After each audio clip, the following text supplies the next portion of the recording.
Matthew 26 verses 26 to 46. While they were eating, Jesus took bread, and when he had given thanks, he broke it and gave it to his disciples, saying, "Take and eat, this is my body." Then he took a cup, and when he had given thanks, he gave it to them, saying, "Drink from it, all of you. This is my blood of the covenant, which is poured out for many for the forgiveness of sins. I tell you, I will not drink from this fruit of the vine from now on until that day when I drink it new with you in my Father's kingdom." When they had sung a hymn, they went out to the Mount of Olives. Then Jesus told them, "This very night you will all fall away on account of me, for it is written, I will strike the shepherd, and the sheep of the flock will be scattered. But after I have risen, I will go ahead of you into Galilee." Peter replied, "Even if all fall away on account of you, I never will." "Truly I tell you," Jesus answered, "this very night, before the rooster crows, you will disown me 3 times. But Peter declared, "Even if I have to die with you, I will never disown you." And all the other disciples said the same. Then Jesus went with his disciples to a place called Gethsemane, and he said to them, "Sit here while I go over there and pray." He took Peter and the 2 sons of Zebedee along with him, and he began to be sorrowful and troubled. Then he said to them, "My soul is overwhelmed with sorrow to the point of death. Stay here and keep watch with me." Going a little farther, he fell with his face to the ground and prayed, "My Father, if it is possible, may this cup be taken from me. Yet not as I will, but as you will." Then he returned to his disciples and found them sleeping. "Couldn't you men keep watch with me for 1 hour?" he asked Peter. "Watch and pray so that you will not fall into temptation. The spirit is willing, but the flesh is weak." He went away a second time and prayed, "My Father, if it is not possible for this cup to be taken away unless I drink it, may your will be done." When he came back, he again found them sleeping, because their eyes were heavy. So he left them and went away once more and prayed the 3rd time, saying the same thing. Then he returned to the disciples and said to them, "Are you still sleeping and resting? Look, the hour has come, and the Son of Man is delivered into the hands of sinners. Rise. Let us go. Here comes my betrayer." Deuteronomy 1. These are the words Moses spoke to all Israel in the wilderness east of the Jordan, that is, in the Arabah, opposite Suph, between Paran and Tophel, Laban, Hazeroth and Dizahab. It takes 11 days to go from Horeb to Kadesh Barnea by the Mount Seir road. In the 40th year, on the 1st day of the 11th month, Moses proclaimed to the Israelites all that the Lord had commanded him concerning them. This was after he had defeated Sihon king of the Amorites, who reigned in Heshbon, and at Edrei had defeated Og king of Bashan, who reigned in Ashtaroth. East of the Jordan in the territory of Moab, Moses began to expound this law, saying, "The Lord our God said to us at Horeb, You have stayed long enough at this mountain. Break camp and advance into the hill country of the Amorites. Go to all the neighboring peoples in the Arabah, in the mountains, in the western foothills, in the Negev and along the coast, to the land of the Canaanites and to Lebanon, as far as the great river, the Euphrates. See, I have given you this land. Go in and take possession of the land the Lord swore he would give to your fathers, to Abraham, Isaac, and Jacob, and to their descendants after them. At that time I said to you, You are too heavy a burden for me to carry alone. The Lord your God has increased your numbers so that today you are as numerous as the stars in the sky. May the Lord, the God of your ancestors, increase you 1,000 times and bless you as he has promised. But how can I bear your problems and your burdens and your disputes all by myself? Choose some wise, understanding, and respected men from each of your tribes, and I will set them over you." You answered me, "What you propose to do is good." So I took the leading men of your tribes, wise and respected men, and appointed them to have authority over you, as commanders of thousands, of hundreds, of 50s and of 10s, and as tribal officials. And I charged your judges at that time, Hear the disputes between your people and judge fairly, whether the case is between two Israelites or between an Israelite and a foreigner residing among you. Do not show partiality in judging, hear both small and great alike. Do not be afraid of anyone, for judgment belongs to God. Bring me any case too hard for you, and I will hear it. And at that time I told you everything you were to do. Then, as the Lord our God commanded us, we set out from Horeb and went toward the hill country of the Amorites through all that vast and dreadful wilderness that you have seen, and so we reached Kadesh Barnea. Then I said to you, you have reached the hill country of the Amorites, which the Lord our God is giving us. See, the Lord your God has given you the land. Go up and take possession of it as the Lord, the God of your ancestors, told you.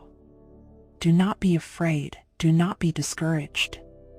Then all of you came to me and said, let us send men ahead to spy out the land for us and bring back a report about the route we are to take and the towns we will come to. The idea seemed good to me, so I selected 12 of you, 1 man from each tribe. They left and went up into the hill country, and came to the valley of Eshcol and explored it. Taking with them some of the fruit of the land, they brought it down to us and reported, it is a good land that the Lord our God is giving us. But you were unwilling to go up, you rebelled against the command of the Lord your God. You grumbled in your tents and said, the Lord hates us, so he brought us out of Egypt to deliver us into the hands of the Amorites to destroy us. Where can we go? Our brothers have made our hearts melt in fear. They say, the people are stronger and taller than we are, the cities are large, with walls up to the sky. We even saw the Anakites there. Then I said to you, do not be terrified, do not be afraid of them. The Lord your God, who is going before you, will fight for you, as he did for you in Egypt, before your very eyes. And in the wilderness. There you saw how the Lord your God carried you, as a father carries his son, all the way you went until you reached this place. In spite of this, you did not trust in the Lord your God, who went ahead of you on your journey, in fire by night and in a cloud by day, to search out places for you to camp and to show you the way you should go. When the Lord heard what you said, he was angry and solemnly swore, no one from this evil generation shall see the good land I swore to give your ancestors, except Caleb son of Jephunneh.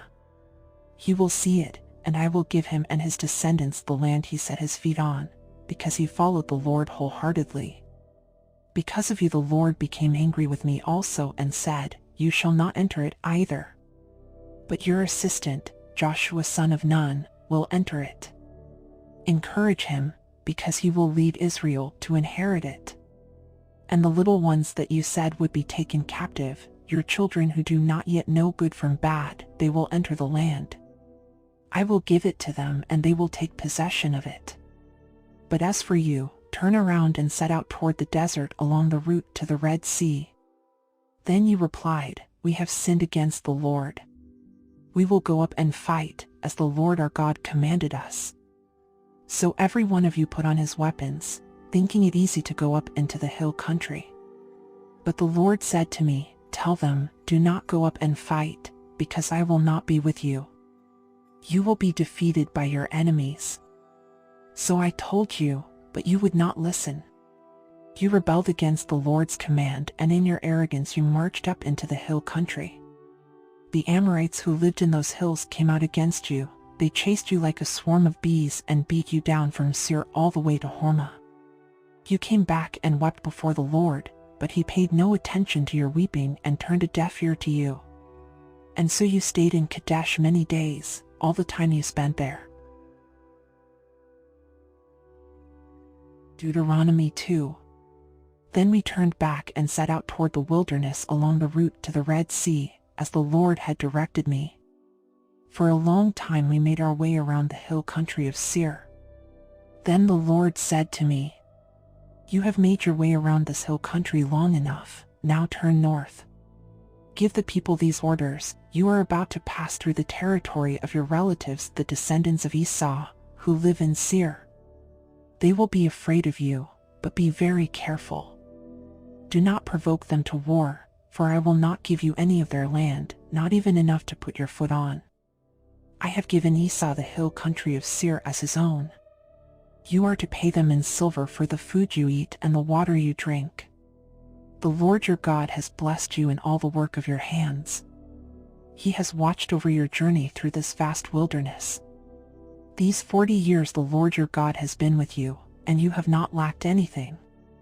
So we went on past our relatives, the descendants of Esau, who live in Seir. We turned from the Arabah road, which comes up from Elath and Ezion-Geber, and traveled along the desert road of Moab. Then the Lord said to me, Do not harass the Moabites or provoke them to war, for I will not give you any part of their land.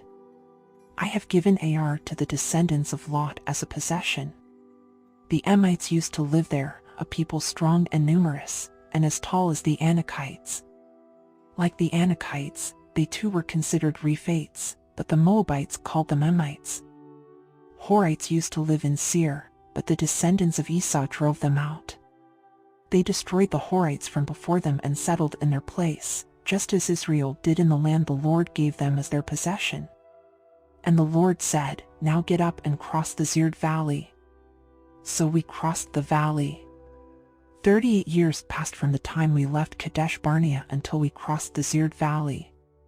By then, that entire generation of fighting men had perished from the camp, as the Lord had sworn to them. The Lord's hand was against them until he had completely eliminated them from the camp. Now when the last of these fighting men among the people had died, the Lord said to me, Today you are to pass by the region of Moab at Ar. When you come to the Ammonites, do not harass them or provoke them to war, for I will not give you possession of any land belonging to the Ammonites. I have given it as a possession to the descendants of Lot. That too was considered a land of the Rephates, who used to live there, but the Ammonites called them Zamzamites. They were a people strong and numerous, and as tall as the Anakites. The Lord destroyed them from before the Ammonites, who drove them out and settled in their place. The Lord had done the same for the descendants of Esau, who lived in Seir, when he destroyed the Horites from before them. They drove them out and have lived in their place to this day. And as for the Avites who lived in villages as far as Gaza, the Caphtorites coming out from Caphtor destroyed them and settled in their place. Set out now and cross the Arnon Gorge. See, I have given into your hand Sihon the Amorite, king of Heshbon, and his country. Begin to take possession of it and engage him in battle. This very day I will begin to put the terror and fear of you on all the nations under heaven.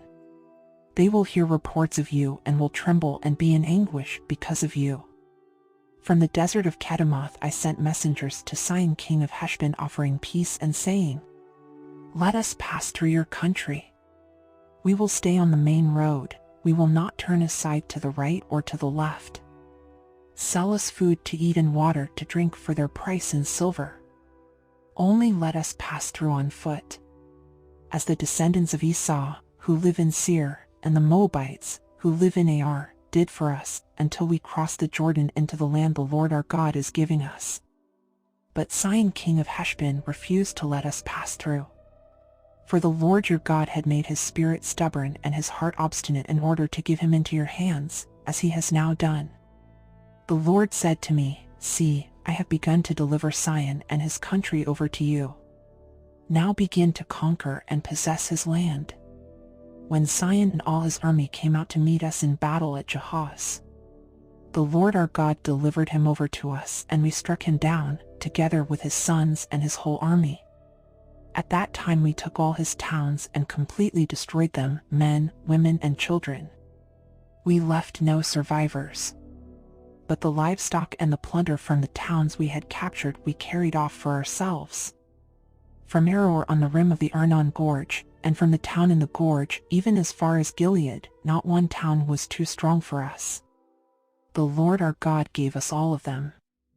But in accordance with the command of the Lord our God, you did not encroach on any of the land of the Ammonites, neither the land along the course of the Jabbok nor that around the towns and the hills.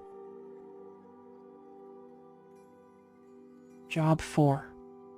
Then Eliphaz the Temanite replied, If someone ventures a word with you, will you be impatient? But who can keep from speaking? Think how you have instructed many, how you have strengthened feeble hands. Your words have supported those who stumbled, you have strengthened faltering knees. But now trouble comes to you, and you are discouraged, it strikes you, and you are dismayed. Should not your piety be your confidence and your blameless ways your hope? Consider now, who, being innocent, has ever perished? Where were the upright ever destroyed? As I have observed, those who plow evil and those who sow trouble reap it. At the breath of God they perish, at the blast of his anger they are no more. The lions may roar and growl, yet the teeth of the great lions are broken.